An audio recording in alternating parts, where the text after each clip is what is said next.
Hello everyone, hope everybody's having a good day. This video is going to be a little bit about stranger danger.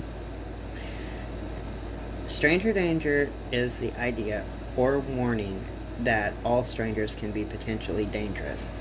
It is an example of a moral panic that people experience regarding anyone that they are unfamiliar with in society.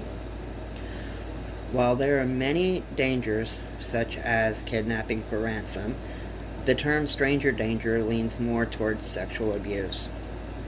This term is very controversial, so I am in no way suggesting that you use this term or even that you stop using this term. I am simply discussing pros and cons of this term and giving some info on the topic. And apparently my cat is very mad because I put him out of the room.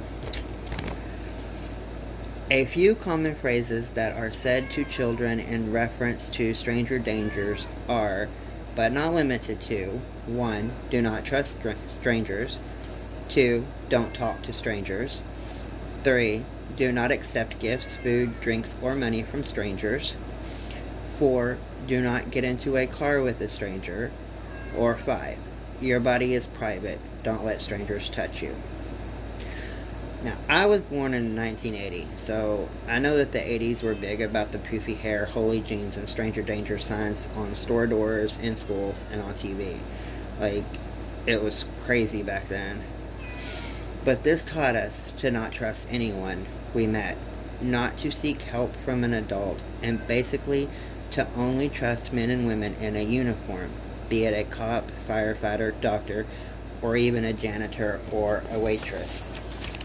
Yeah, there's a whole bunch of issues with that these days. All that mattered was a uniform, and they became less of a stranger. How has the times changed? But I will do a video about all that in a while later on. According to the U.S. Department of Justice, most missing children are runaways, and 99% of abducted kids are taken by a relative. The National Center for Missing and Exploited Children has reversed their campaign that focused on stranger danger. Approximately 800,000 children are reported as at least temporarily missing every year, yet only 115 become victims of what is viewed as classic stranger danger.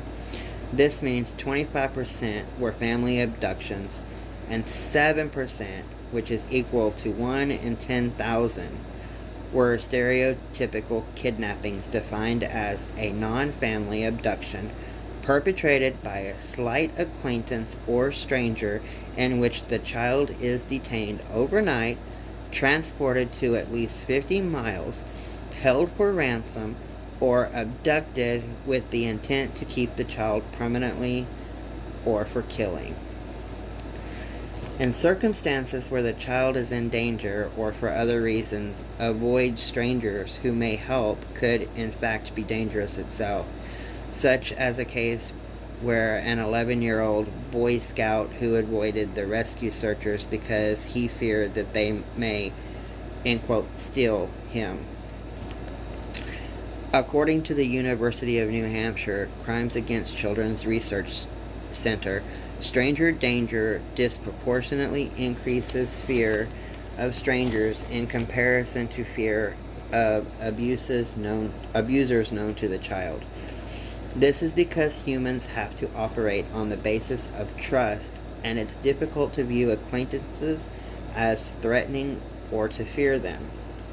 Stranger danger notion has been criticized for positioning children as passive objects of potential threat, which allows adults to justify their means of controlling or isolating children. This brings in the notion that any public space is naturally adult spaces where children must always be protected.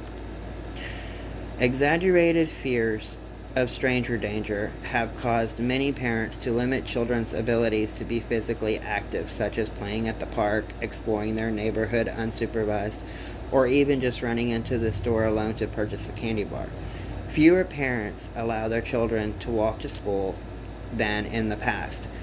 The increased tendency to keep children indoors has resulted in an alleged nature deficit disorder in children.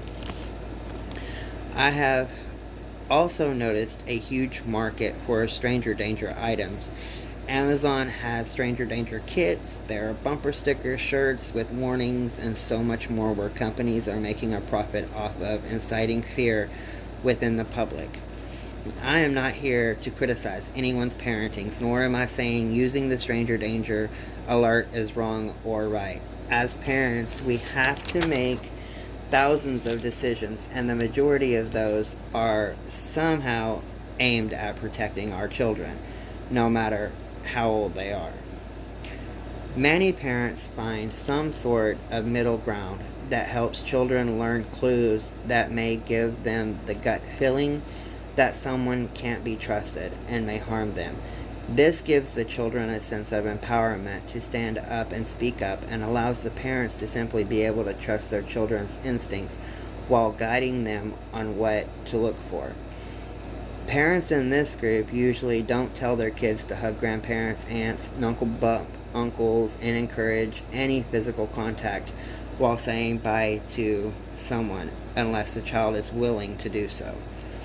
There is so much controversy when it comes to this topic, just like with any other aspect of parenting. I'm not even covering half of the controversy in this video because it's so vast. I'm also not criticizing anyone's choices of parenting. Whether or not you use the stranger danger technique is entirely up to you. Sometimes the biggest danger is a danger we don't see coming, sometimes close to home, or even in-house, while the biggest assistance to us can also be someone we have never met. Just be safe in all that you do.